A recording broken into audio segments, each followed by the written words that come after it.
চালচিত্র। আর অবশ্যই আমরা পুজোর সময় এই কথাটা খুব বেশি শুনি, পুজোর পরে এবারে শুনছি। আর সেখানে তুমি একজন গুরুত্বপূর্ণ ভূমিকায়। প্রথমত জানতে হবে, একদম পুলিশ অফিসারের একটা চরিত্র দেখতে পাচ্ছি যেন পোস্টার। প্রথম কথা হচ্ছে যে আমি পুলিশের চরিত্রেই প্রথমবার অভিনয় করলাম না, অনেকবার করেছি। এতবার হয়তো 8-10 বার করেছি, কিন্তু প্রত্যেকটা চরিত্র তো পুলিশ হিসেবে হলেও তারা তো আলাদা চরিত্র, আলাদা মানুষ।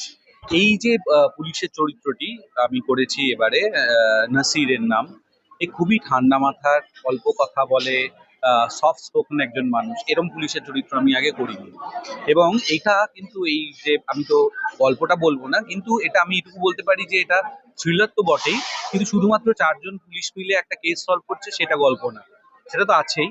একটা সামাজিক একটা গল্প আছে, পুলিশদের মানে যে গল্প হয়, মানে কপ স্টোরি যেটাকে বলে, সেটা আছে, থ্রিলার আছে। এবং আর ছাড়া যেটা আছে সেটা হচ্ছে এই যে 4জন পুলিশ, তাদের নিজেদের মধ্যে সম্পর্ক, ইমোশনাল বন্ডিং, একজন আরেকজনের উপর নির্ভরশীলতা, সেটা খুব সুন্দর করে আছে। এবং এদের প্রত্যেকের বাড়ির গল্প আছে, মানে প্রত্যেকের পরিবারের কারো নিজেদের রিলেট করতে পারে। হ্যাঁ, সেই গল্পগুলো আছে। যে তারা, পুলিশরা তো শুধুমাত্র থানায় যায় আর কেস সলভ করে এমন না, তাদের বাড়ি আছে, তাদের পরিবারের মধ্যে ইমোশনাল নানা রকম টার্ময়েলস হয়, সেগুলো আছে। এই সব কিছু মিলে এই চিত্রনাট্যটা তৈরি, এবং প্রত্যেকটা চরিত্রকে খুব সুন্দর করে লেখা।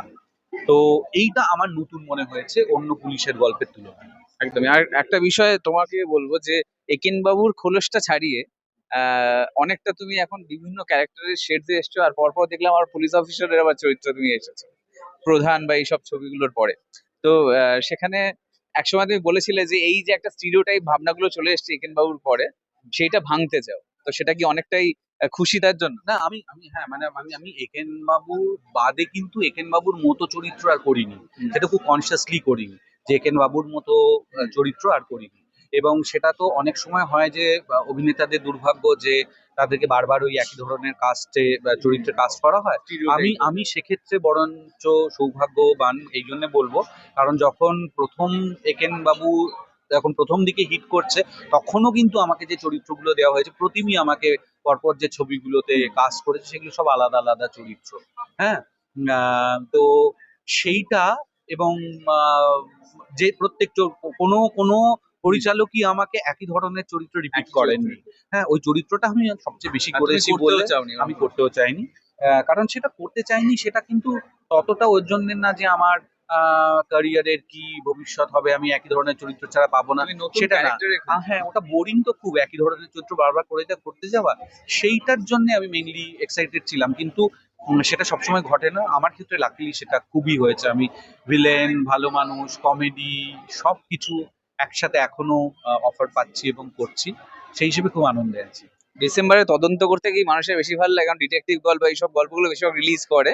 তো তোমার নিজের পার্সোনাল সে কি আছে? কারণ এটা বহু বছরের একটা প্রথা যে ডিসেম্বরে এইসব ডিটেকটিভ গল্প বা এইসব ফেলুদা বা ব্যোমকেশ আসলে কি হয় দেখো, তদন্ত তো আমরা আগে করে ফেলেছি অলরেডি, তখন গরম ছিল। কিন্তু যেটা হয় সেটা হচ্ছে এই যে এই সময়টা, দেখবে, এগুলো আমাদের অ্যাকচুয়ালি খুব ছোটবেলা থেকে আমাদের উইন্টার ভ্যাকেশন পড়তো, তখন আমরা একটু ঘুরতে যেতাম, হ্যাঁ, একটু ফিল্ম দেখতাম, সিনেমা। পিকনিক হতো। হ্যাঁ, এবং এই গোয়েন্দা গল্প পড়তাম। হ্যাঁ, পুজোর সময় বেশি কিছু, পূজা বার্ষিকী বেরোতে যেত, তখন বেরোতে পড়তে পারতাম না, কারণ পুজোর পরে আমাদের পরীক্ষা হতো, এবং এই সময়টাতে ছুটি পড়তো, ওইগুলো পড়বার একটা আমেজ থাকে না শীতকালে। হ্যাঁ, একটু কমলা লেবু খাবো, একটু পিকনিকে যাব, একটু গল্প, গোয়েন্দা গল্প পড়বো, গোয়েন্দা সিনেমা দেখবো। তো ওই ওই একটা ফেস্টিভিটির মধ্যে আমার মনে হয় থ্রিলার এবং, হ্যাঁ, গোয়েন্দা গল্প দেখতে বেশি ভালো লাগে। একদমই। আর শেষমেশ আমাদের দর্শকদের কি বল? হ্যাঁ, আমি এটাই অনুরোধ করবো যে চালচিত্র কিন্তু শুধুমাত্র একটি থ্রিলার হিসেবে ভাববেন না, একটা পুলিশদের গল্প বা কপ স্টোরি হিসেবে ভাববেন না, যেটা আমি একটু আগে বললাম। এর মধ্যে একটা ইমোশনাল গল্প আছে, একটা সোশ্যাল গল্প আছে, এই সবকিছু মিলে। এবং যে কাস্ট আছে, আপনি জানেন, খুব ইন্টারেস্টিং একটা কম্বিনেশন।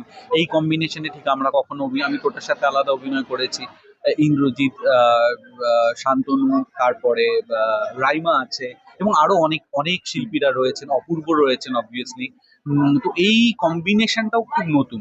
আমার ধারণা যে ছবিটা এবং এই কম্বিনেশনটা আপনাদের ইন্টারেস্টিং লাগবে, তাহলে আপনারা অবশ্যই যাবেন এবং দেখবেন। আমার তরফ থেকে নিমন্ত্রণ জানালাম।